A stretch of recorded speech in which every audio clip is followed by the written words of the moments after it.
X-Cetra. Welcome to the Breadcrumb Effect podcast, where we interview interesting people with a story to tell and share what breadcrumbs they've picked up along the way. I'm Dani. And I'm Brittany. Welcome to the Breadcrumb Effect. Welcome to the Breadcrumb Effect. Today's guest brings a story shaped by adventure, creativity, and deep connection to friends and family.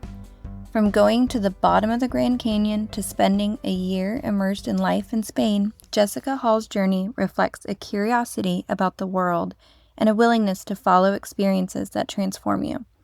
With roots in health and nutrition and a professional background connected to creative project management in San Francisco, she has continually found ways to blend structure with healthy living. Music has also played an important role in her life, especially through her connection with her partner, Nick, adding another creative layer to the life they've built together. A later in life popularity was gained from her middle school band, X-Cetra. At the heart of her story is a return to creativity, revisiting the inner child, reconnecting with artistic instincts, and exploring what it means to build a life that is meaningful. Her perspective is thoughtful, lived in, and full of the kind of unexpected turns that make for a truly fascinating conversation. So today we're getting into it with Jessica Hall. Thank you. We are so honored that you're here. You're in Austin for South by Southwest. We came showing up for you. I am in my groupie t-shirt. Thank you, guys. This is awesome. Got you, boo. X-Cetra Summer 2000. Yeah. We want to hear about your band. We want to hear about your documentary, but we have all of your breadcrumbs. We also have on set the X-Cetra shirt, Summer 2000. We've got a Teen People from 1998, chocolate from Y2K, which is don't even ask why. I mean, I'm tempted. Like, do we taste? I was actually going to say, let's fun, but do we want to risk getting sick? Because I don't think this is the week. Good point. Can we announce why you should not have this? I mean, you can sure announce it. If people can't tell, then, I don't know what to say.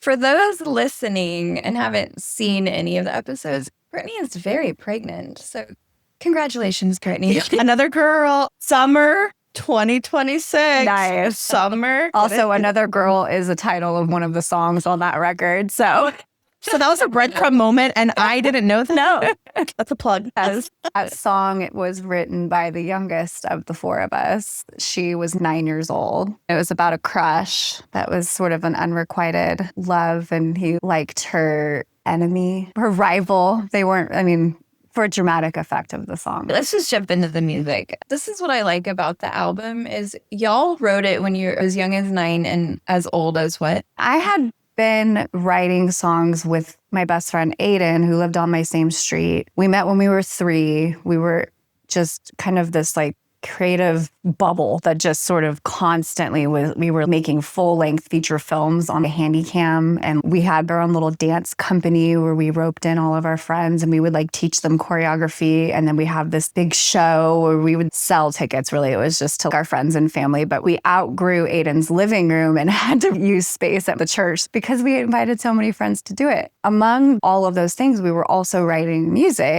songs, I should say. And then the sisters, Janet and Mary, moved in on the street between us, and Janet was the same age as Aiden and I, and then her little sister is 2 years younger. I don't think that we had ever actually completed a song start to finish, but we had little random ones until they moved in, and they were super on board with all of the stuff we were doing, and were wanted to make movies with us, or I think that they did we called it The Dance. It was very uncreative, but that's what our dance company was called, was The Dance. I love it. You were being creative in all the other ways, so the title, it just needed to be out. We just needed to know what it was. Yeah, it's just The Dance, the music, the movie. You gotta call your next album that. Yeah, the album. Actually, I feel like that's been done. So I guess writing songs from, 8 years old, 9 years old. And then we recorded this. So the story goes, we don't officially know which one of us actually asked Janet and Mary's mom, but she's a self-produced musician. She had a recording studio in their guest room. And we were obsessed with like Spice Girls, Destiny's Child, Fiona Apple. I mean, it was kind of a big spectrum of strong female singers and artists. And we were like, well, we've been writing songs. Like, we should make a record. Let's see if your mom will record us. And she was kind of like, okay, yeah, but we got to do it for real. Like, you got to take it seriously, or I'm not going to like spend my time doing this. And we were like, okay. So she had tracks that she had a friend in Germany. I guess during the 80s and 90s, there was kind of this like underground like tape trading scene for like musicians. And so like somebody would be like, I have tracks or I have vocals and you can use them. I'm not going to use them. And so they would kind of collaborate that way or just kind of gift things to each other. So she had a bunch of these tracks that she was like, I'm not going to use them either. Maybe I can figure out a way to maybe adjust the melodies of your songs to fit these tracks. So we spent the summer of 2000 recording the record. The one that I distinctly remember writing specifically for the record is Summer 2000. The original record was called Stardust because we were preteens. It was Y2K. It was just, I don't know, sparkles and sky and outer space. But there was a song on there called Summer 2000. So then when it got rediscovered 20 plus years later, we decided to name the record Summer 2000 so it was more identifiable. It's like, okay, that is a time capsule. How did you find out that it got discovered? This is still kind of unknown. I'll rewind. We recorded the record. We didn't hear anything until Robin was done with it. Robin is Janet and Mary's mom. The three of us older girls were well into 7th grade at this point. Middle school had started. Self-consciousness starts creeping in. Everything's embarrassing. So we heard the result and we were just like, this doesn't sound like the Spice Girls. What is this weird? It was kind of haunting and spooky, and which we were kind of into the witchy stuff too. Like we liked The Craft and some of those movies. Craft, iconic. But like I don't know, everything was just embarrassing at that time. So we were like, swept it under the rug. We're not going to tell anybody about it. We have like 20 copies on CD-ROM. We each had one, maybe gave them to our parents and never really talked about it again. What we think happened is Janet and Mary's stepdad was a radio DJ at an independent radio station, and he would go on at night sometimes and he'd be like, oh, I played your songs on my show. And we're like, cool. Hopefully nobody heard it. So, and I think in order to do that, this is early internet days, he must have uploaded it to some music archive website, something. Over the course of 20 years, it got spread to other archives like ratemymusic.com and then eventually ending up on YouTube. So COVID shut down 2020. One of the girls, I don't know why she decided to Google it. Maybe she had heard from some, that it was maybe on the internet. They Googled us, saw that it was on Rate My Music and YouTube with like hundreds of comments of people analyzing the music. So it had spread in like underground forums on like in the underground music scene for we don't even know how many years. Wow. We had no idea. When we found out, we were like, first of all, like still the preteen brain inside of me was like mortified. It's like something that I made when I was younger. I mean, this is pre-social media. So like all the kids today, I feel terrible for them because I'm like, your stuff is out there forever, you know? And we were hiding ours. But it's been the coolest thing to ever happen. Fast forward another couple of years. This is when I was living in Spain, which we can get into later. But I get this random text message and it's from their mom and it's the four of us girls on the thread, and she's like, this record label called the Numero Group found you guys on YouTube. What they do is they find old music that was maybe unreleased. They like to release it and they want to press it on vinyl and put you on all streaming platforms. And we were kind of like, this is a practical joke. Like, people actually like care about this? This is like, are you joking? So we were like, well, yes, hell yes. Like, we'll do it for sure. And it just became the most fun project to like from working with designers to make the album art that our preteen selves would have dreamed of, you know, with like a rainbow foil on so it's like when you move it, it's kind of iridescent and has kind of like a rainbow glitter. And it's just like, it's been so fun. And it's been a lot more work and a lot more decisions than I think I realized, but like, it's been incredibly fun. And their reach has been so much, I had no concept of how cool the Numero Group is and what a following that they have. where they have relationships with record stores globally. We created an Instagram account, to kind of drop little breadcrumbs, if you will. This time capsule is going to be unearthed. What is it going to be? And then once it was released, we didn't expect there to be much of a, we thought it'd be anticlimactic because Numero Group had already put our music on Spotify and Apple Music and all that. So we were like, well, people already had access to be able to listen to it if they wanted to. We started getting tags in like global record stores, like in Japan, or like DJs playing them at like clubs in Japan or in Canada or the UK. It was like shocking that it's still shocking. Like all of this has just been so unreal. To answer your very long-winded way of answering your question, we don't really know. Funny if that's just how you started it and ended it. We're meant to talk, so that was good. I'll edit half that. No, I'm kidding. No, I'm in there. This is an interesting story. Also, like, I have to think that, thank God that your preteen self was like, and like didn't pursue it at the time. Because think about, like, you might have had maybe a ramp up at the time. We don't know, right? Yeah. But now, especially because like Y2K is becoming popular again, right? Because it's like it's having a moment. Also, it's weird. It's like every 30 years things become popular. And I'm like, Y2K is not 30 years ago, first of all, but apparently it almost is. 25, yes, because they released it in January of 2025 because they wanted it to be the 25th anniversary. Whoa. And so... Isn't that crazy? Yeah. They're like, you're old. Yeah. But no, we're not. Terrible. But also it's like now y'all got to create the cover of your dreams, which would you have been able to do that as the preteen? No. Probably not. Like, what you're wearing is what ended up being the cover of Stardust. It was a Xerox copy of a photo that we did a little photo shoot and had like a sleepover photo shoot because that's what we were doing. We were writing songs at sleepovers, and that was what the cover was. And it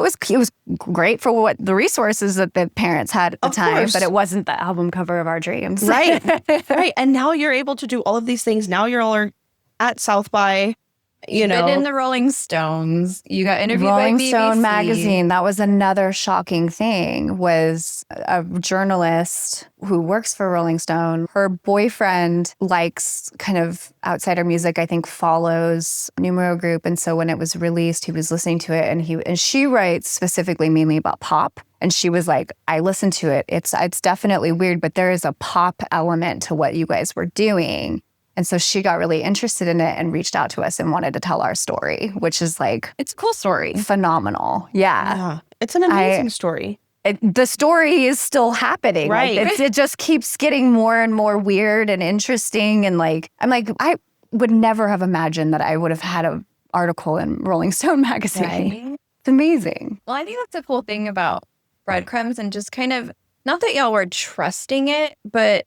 Okay, so let's just back it up on some breadcrumbs. The fact that y'all ended up on the same street together, like that's a breadcrumb. Yeah. This theme keeps popping up in almost every episode. The creativity as a child, and then you start losing it, like you said, because you become self-conscious. And then you're picking it back up in later in life. And then the other thing that is popping up too is how great it is when the parents foster that for the children. Yes. Right? The fact that her mom took the time in a studio. Well, the fact that she had a studio in the first place, that is a breadcrumb moment. Had she not had that, who knows? Would it have been recorded? So many girls at our age, and probably boys too, were doing what we were doing. Yeah. True.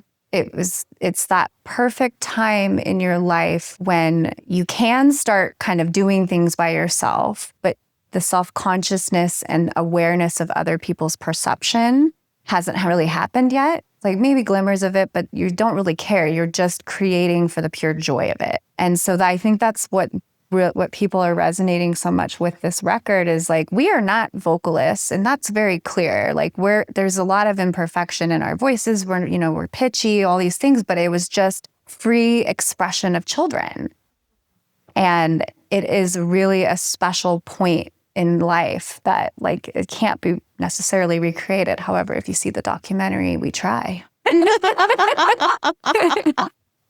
Relatively successfully, though. I feel like once you go through the awkward teen years, you're in your 20s, you're still kind of like trying to fit in, not really knowing who you are yet. And then as I've experienced in like my 30s and now my late 30s, is like you start kind of going back and reverting back to like your true self as who you were as a child. Exactly. And that's been our experience, especially with this X-Cetra kind of literally like knocking me in the face and being like, hi, remember me? Yeah. Remember how you used to love to be creative and how much joy it brought you? Yeah, it's going to come back. Well, and that's the other theme too, is if you're not doing the creative thing that you need to do, it becomes like torturous. Like you have to do it. You have to get it out. And you're feeling this calling. That's the other thing with Breadcrumbs is listening to that voice in your gut. And that's what y'all are doing. You could have said, I have a career, I travel.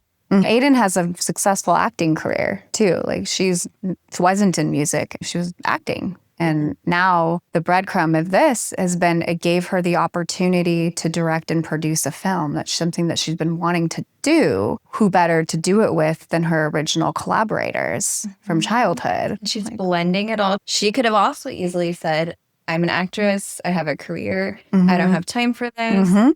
But there's something there was something calling us for sure. And Janet is a mom of 3 young boys, and she has a career in finance and, you know, married. And, you know, we all live in different parts of the country. Her younger sister lives in Boston, and like I'm in San Francisco, Aiden's in LA. Like we're literally all over the US, and it just was calling us. And we get so much joy being back together. Like there's this like magic, as we keep referring to it. That's the same magic we have. Yes. Yeah, I hear it. Because you're creating something with someone. Yeah. So like whenever you're able to express yourself and be creative with that person, it's like an energy. Yeah. It's an energy that you want more and more because you're doing the thing that you're meant to be doing. Things that kind of get you up in the morning when you're on the right path. Nothing makes me more excited to get up in the morning if I know I have a call with the girls or there's something that we're going to do. It's been something that was really lacking in my life for a lot of years. I've been really kind of pushing this side of myself away for decades, really since like puberty, if I really think about it. This book called The Artist's Way has been something that I've been trying to do. I'm not consistent, which is not the way you're supposed to do the book, but it is a workbook, and it's supposed to help you become creatively unblocked. And every person that I've talked to that is a creative has like raved about how helpful it is. But there's this section that talks about a shadow artist, and a shadow artist is essentially somebody who's like gravitates toward creativity, gravitates towards being around creative people, but they themselves say, oh, I'm not a creative. I'm not an artist. And I was like, I feel called out. Like that has been me for decades. I'm drawn to creative people. I love music. I love, film. I could almost consider going to film school when I was graduating high school, and decided to go take a more like logical path, a more steady path, which I think ultimately was a good thing. I feel like I'm, probably more well-rounded because I was, did that. But yeah, I was like, oh, I am a shadow artist for sure. Let's get her out of the shadows. You were absorbing. You were observing and you're absorbing, and now you're applying. Right. Okay. So you're staying at our house right now. You just randomly wrote a song with my daughter. And that was so cool. Beautiful. It was awesome. Magic. I feel like I just think kids in general are creative. They are. Everyone is. Yeah. And when you're a child, it really, there's no filter. It just comes out of you. You're much more tapped into, I guess, the like creative expressway, if you will. Yeah. And having parents that recognize it and foster it makes all the difference in the world. Yeah. It's so important. You used X-Cetra as a verb, an adjective. What was the word? X-Cetrify. That was the verb. So share what X-Cetrify means. Oh, wait. What's really funny about this is I was literally about to ask, how did you get this name? And so maybe you can kind of tell me that and tell me the backstory of the name. I don't remember. I think Aiden has a memory of, I'm sure it was her. But like, I don't know, doesn't feel very like Y2K, like the X. Yeah. Like X-Cetra. Like, and it was it's not X-Cetra, it's X-Cetra. That sounds very so 2000s. Yes. Sure. So I think we were just jotting things down and kind of coming up with ideas. I think it stemmed obviously from the word X-Cetra. Can you spell it for people? X-Cetra dash and then CETRA. X-Cetra. X-Cetra. That's why I'm going to start saying it now. You can't not. Like, what's I like the shoulder. I know, you got to pop it out, you know? Bend and X-Cetra. I love it. Okay, what does X-Cetrify mean? So it was in the context of, so as all of this has happened, and Aiden was like, I should be documenting this. This is so insane. We need to document this, and I'll make a movie out of it. We were like, let's have a reunion. We haven't seen each other. We haven't all four been in the same room, maybe like 15 years. But we stopped hanging out as much, and we go into a little bit more of that in the documentary. And then we all scattered for college, and we're long distance friends. So we were like, let's have a reunion. Maybe let's try to create again. Let's like see what can happen if we all get in the same room. So we wrote a song with their mom and recorded it.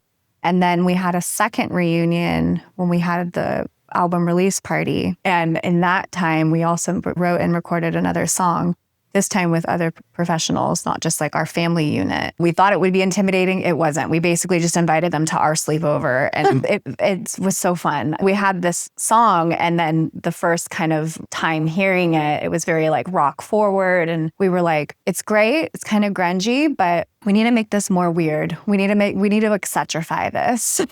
Yes. So I guess when we say X-Cetrify, we mean make it weird, make it odd. It shouldn't feel perfect. It shouldn't feel polished, because the original album was none of those things. And none of us are perfect or polished. Yeah. Wait, actually, can I tell you a funny story? Yes. I want to say, but actually, this is not even there too. It's not even a good story, actually. So I went to the doctor yesterday, and they're taking my blood pressure, as they always do. It's so annoying. And he was like, 121/80. Now, I know 120/80 is good. There's like best, right? But I was like, that's good, right? And he was like, yeah, it's near perfect.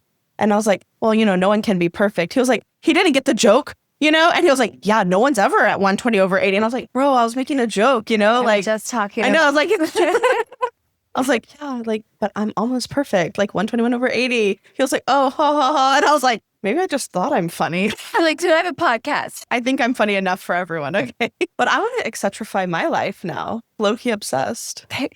I am too. As you should be. Passionate about the work that you're doing. Yeah, it's just been lighting up my life for the last couple of years. It's been so fun. So I can't wait to see, what else we do with it, and maybe nothing. But every time I think the wave is over, something else comes up. Like the fact that the documentary got accepted and it's going to premiere at South by Southwest is incredible. Mm-hmm. Such a big deal. I'm so proud of her.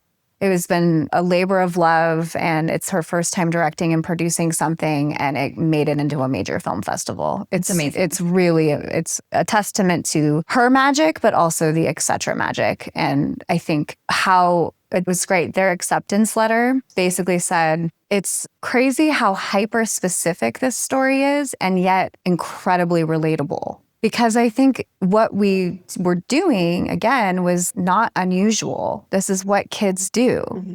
And we weren't exceptional. This is what everyone can be, whatever they want to be. And I think that's why it's resonating. Is that I've had people tell me, write songs, or we would record them on the tape recorder, or we used to make movies or music videos or whatever. And I'm like, yeah, I think this is just a really common experience, especially for millennial girls. Yes. Mm-hmm. We all did it. We did. Everyone did it. It's funny. Me and my cousin, I'm not a singer, okay? Because if I could sing, I would be perfect. Just kidding. But I could dance, okay? I could dance my ass off. But me and my cousin, we made up a song called Guardian Angel. It was actually about a teacher that she had lost due to toxic shock syndrome. No. I thought that didn't exist. And it really freaked me out for a while, by the way. Wow. Because we were I don't know, 9, 10, around that age. Oh, yeah. So we wrote a song called Guardian Angel. I mean, it's literally 3 8 counts, so it's not a true song, right? I mean, that's how most of our songs started. Which is great. Yeah. Which is what, as a preteen or teenager or kid, that's what you should be doing. Yeah. And so our joke, even to this day, is... We have to tell you about something we've been loving lately. It fits our whole breadcrumb philosophy perfectly. It's called the Feel Good Workbook, and it was created by Dr. Kell, who you might remember from our manifesting episode. You know how she talks about following the universe's breadcrumbs? This workbook is basically that, but on paper. with actual tools you can use in real life. The idea behind it is honestly so simple, but so powerful. It teaches you how to use your human guidance system, which is basically your built-in compass for life. Think of it like the game Hot and Cold. When something feels good, you're moving in the right direction. When something feels heavy or off, that's your signal that you're getting colder and maybe taking a step away from what you actually want. What we love about this workbook is that it shows you how to read those emotional signals in real time and then shift back to feeling good fast. Not ignore your feelings, not push through. Just gently course correct so you stay aligned with where you're meant to go. Because here's the thing, the key to health, healing, and honestly creating a life you love is feeling good. And when you feel good, you're aligned, you're magnetic, you're following the breadcrumbs. And when you don't, this workbook helps you figure out why and what to do next. And the best part is our listeners get 10% off the Feel Good workbook. Just use the code breadcrumbs10 at checkout. Feel free to go to the link in our show notes, or you can go to Linktree/Dr. Kelly, that's Dr. Kelley. So if you're trying to live more intentionally, more aligned, and actually enjoy the path you're on, this is such a good place to start. And so our joke, even to this day, is, why aren't we famous yet? Like, for our 3 bars. Do you remember it? Yeah, I'll sing it for y'all, but like, not here. How many Jessicas were born in the 80s is like most common. So my name is really common. When South by linked advertising that the film was going to premiere, they hyperlinked my name to, not me, it was to another Jessica Hall, who was like a Playboy playmate. But I remember, I knew that because I remember like watching Girls Next Door. And she was like a friend of the girls. And it was home. Yes. Her name is Jessica Hall. That's funny. And that is who they hyperlinked.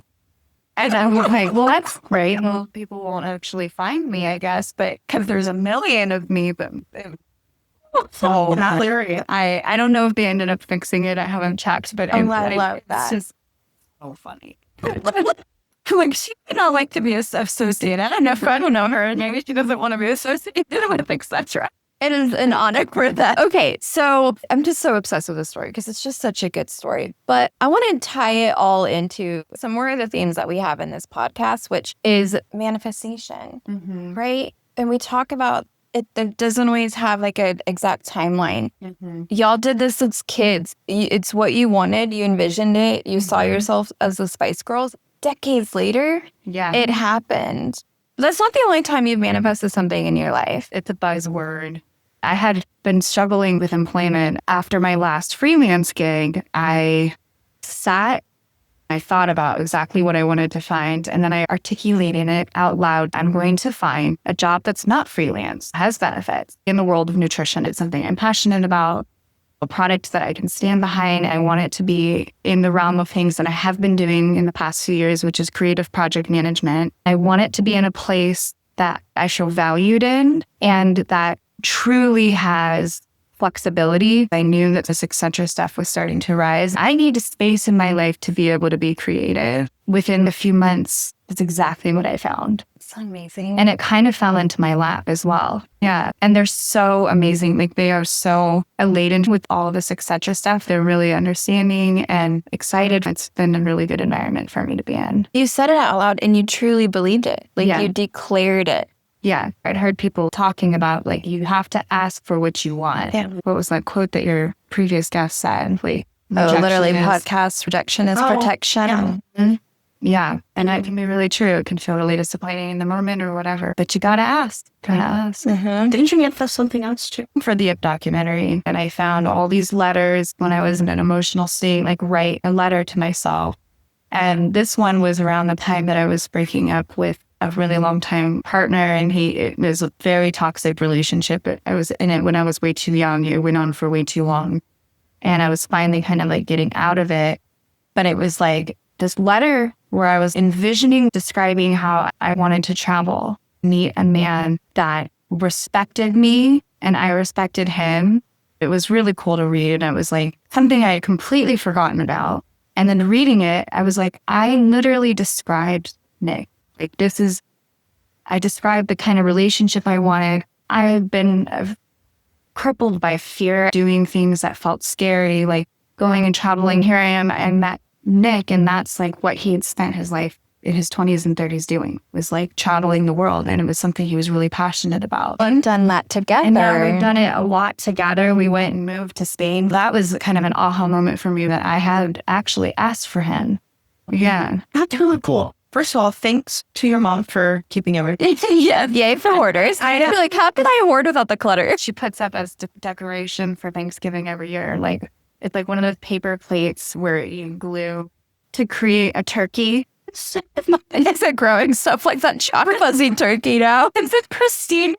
Which is also concerning. Putting something out there into the world, and then your subconscious mind looks for it. Yeah. And so if we continuously put out what we want, we have to actually feel that it could come true. How can you possibly move toward a feeling or what feels good if you don't attach a feeling to what you want?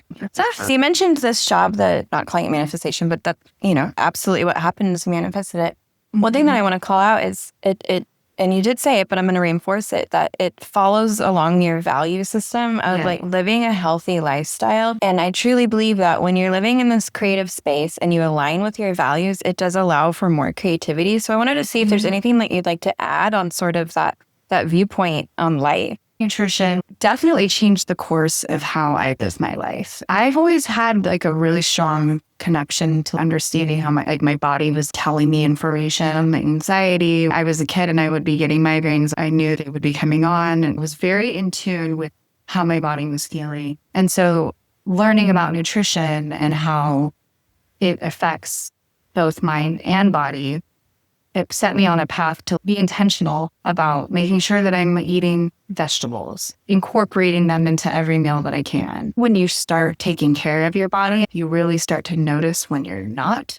If I don't take care of myself, I feel really awful. And if I feel really awful, I cannot be creative. I cannot function or do anything. Mm-hmm. It's fuel for your body. And then the other thing that I wanted to ask, especially with these travels, is knowing that you've traveled the world and you've had these amazing experiences and been to really cool places, how has that impacted how you show up in your life, whether it be your decision making or your outlook on life? Like, how has that impacted you? Empathy for the people. Like, this was a choice for me to go do something fun, and I knew I could come home. I knew I could come back to the safety. Going somewhere, and I do not speak Spanish. Turns out they speak a lot faster in Spain. All of the words that they're saying blend together. Effort and the mental gymnastics of trying to learn a new system, learn a new language, meet people, and just understand how to operate in a different society, a different country. And I think I've always had empathy for immigrants, but not to the degree of actually experiencing being in another place. And again, this was a personal choice because I wanted the growth. I wanted the opportunity to live somewhere different. But a lot of the time, people that are here don't have a choice. Yeah. And they might be running from something that is really terrifying, whether it's war, conflict, whatever. They're forced to do something really, really difficult. So it's been hard. I applaud them, and it really affected my outlook. It's very well said. I'm trying to acknowledge and recognize the things in front of me rather than just kind of like letting life happen to me. I'm really like trying to be more intentional.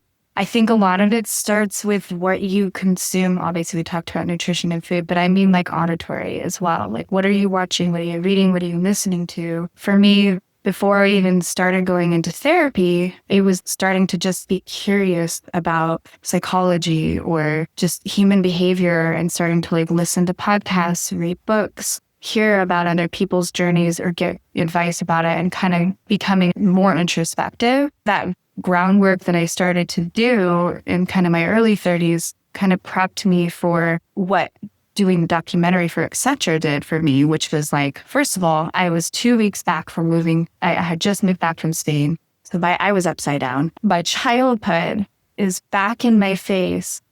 Sit in front of a camera, talk about your childhood. And actually, we're going to reenact your childhood as well. This is like the most intense therapy. It's exposure therapy for your memory. Yeah. Without realizing it, some of the groundwork, breadcrumbs, I was feeling pulled to want to understand myself, go deeper. So it kind of allowed me to accept X-Cetra. Isn't it interesting to be more introspective? It makes you more open out there. Yeah. It's kind of weird. Yes, very much so. creates more space for you to have the capacity for others, like the capacity to understand others and where they might be coming from and where they are in their journey of sort of self-discovery. It also makes it a little harder to be around somebody who is not interested in their own introspective work. So much more obvious. Yes. That was really perfect timing. Yeah, it was perfect timing in my life. And being able to recognize the creativity for what it was, that kind of pure expression of joy. It wasn't for anything or for anyone. It was for us. And we just had to get it out, right? That's like what right. Pure creativity is, it's just some things coming out of you. And revisiting that as an adult who's been suppressing it for decades and just going, what is that? Why am I doing? This thing brought me so much joy.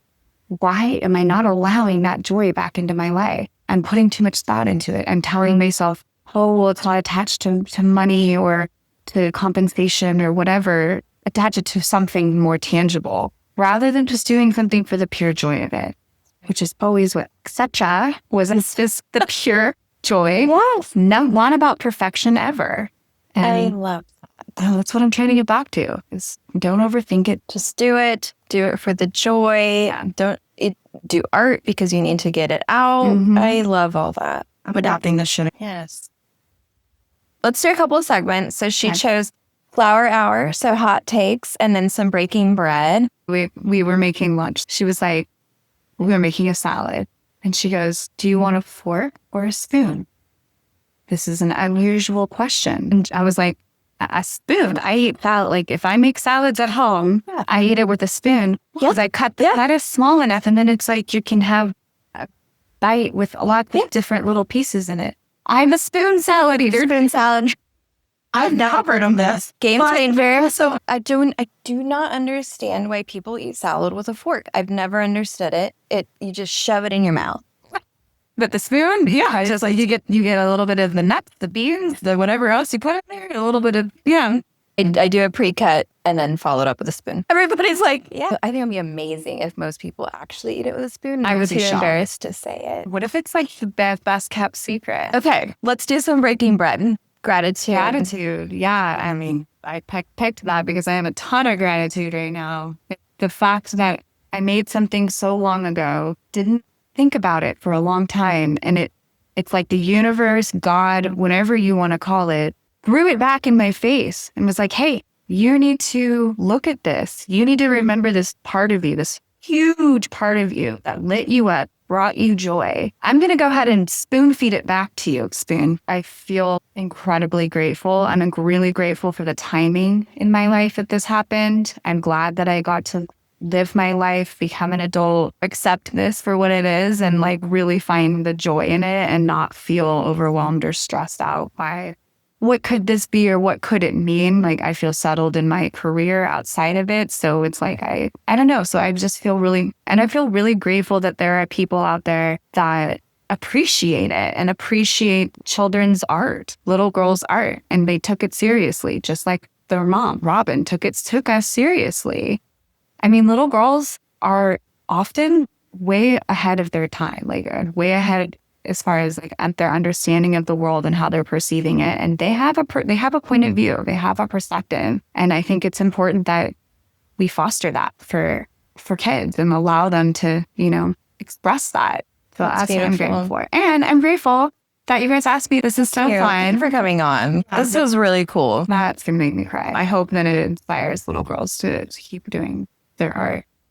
And women. Oh my gosh, yeah. It's never too late. We were all little girls once. And so, we all need that creativity and that creative outlet. Yeah.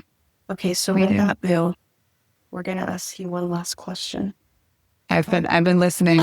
I've been listening to the argument for both. I agree follow sounds better, right? But I think the intentionality of find makes more sense for this. So I'm going to say find. You said it earlier. Did I look at you while I did it? Because that was intentional. Oh, you're good like that. All right, friends. So go out into your week and find your breadcrumbs and X-Cetra. Love this. It's so good. We may cuss. We may offend. Maybe don't listen to this with your kids in the car. We're here to learn and laugh, not to offend. We are not experts. So take what resonates and professional advice where needed. Thanks for hanging out with us today. If you've loved today's conversation, subscribe so you don't miss future episodes. Continue picking up the breadcrumbs by leaving us a review and sharing. Follow us on socials. We are at Instagram at The Breadcrumb Effect, TikTok at The Breadcrumb Effect Pod, and YouTube at The Breadcrumb Effect. Let us know your favorite episode or what you'd like to see. Want to be a guest or know someone with a story? Fill out our guest interest form linked in our bios. Finally, let us know if you found the hidden loaf. Until next time, keep picking up those breadcrumbs. They're leading you exactly where you're meant to be. We just made up a new dish. Go buy a bag of rocks. I like it. I'm here for it. I'm gonna new go fuck yourself. Yeah. What is it? Oh, it's Kick Rocks. Kick Rocks. That's what it is. Okay. But buy a bag of buy a bag of rocks. Buy a bag of rocks is actually more insulting because Kick Rocks, like anyone can kick a rock, but you're telling them to go buy one? Go spend your time, spend your money. Spend your money, exactly. Spend your money. On rocks. On rocks. I feel like a bad geology joke. There's a lot of bad geology jokes. Like there's a rock called GNEISS called nice. And so we'd always be like, very nice. What's that from? It's Borat. Borat. Yeah. Very nice. Dude, Borat. That was a good one. Quite quotable. Cringy to rewatch. Oh, actually, I mean, it was always meant to be cringy, but Yeah. it's like, especially so now. I haven't seen it, I think, since it came out. So, like, I can't even imagine. Yeah. Wait, and isn't Isla Fisher married to him in real life? Mm-hmm. Oh, are they still? Oh, I have no idea. I think so. Don't ask me about anything pop culture unless it's Housewives because I will not know. do you watch Housewives? No, I don't. Okay. But I have other Like reality. Baby's I have other reality guilty pleasures. Oh, like what? Yeah, I mean Bachelor. Although I think I'm kind of over it at this point. I've been trying to give it a good old college try, and it's just I'm like the formula. I'm done with it. I liked Paradise, but then they changed the format again to try to be more like Love Island-esque, and I'm like, you should keep what you had. Like, don't change. Don't try to be something you're not. Have you watched Love Island? Yes. Do you like it? I do like it. But Okay. I haven't been able, I guess because of whatever subscription I have, like I'm not able to watch the US one when it's happening. But I've watched like Love Island Australia or Love Island UK, which I love. They're great. Man, I haven't seen those. I only watched the US ones when Ariana Maddox, she became the host. She was on Vanderpump Rules. Oh. And so I only watched it for that. She was hardly ever on it, so I don't know what I was thinking. And then I was like, why am I watching this? But once you start, you can't stop, which is the problem. Yeah. So they really have their formula down. Yeah. That's a theme that comes up a lot on the podcast too, is a formula. Formula just, yeah. And it works. And honestly, I've thought about this a lot. I think it's because of the way our brains are structured. And I read somewhere because of the way our brains take in stories. Way back when we used to pass on stories, they would form like a certain structure. And so now it's just in modern day reality TV. And I think there's some sort of comfort in the predictability. Like when you watch a rom-com, you know that they're going to end up together. There's going to be some sort of riff as the climax of the film where somebody finds out something about that they're hiding or whatever, and that they'll eventually end up together. We know that this is going to be the plot, but yet it's so satisfying. You still want to watch it. You still want to know what happens, even though you already know. That's why I will literally watch, I'm not even kidding, like 20 Hallmark movies every freaking December. Yeah.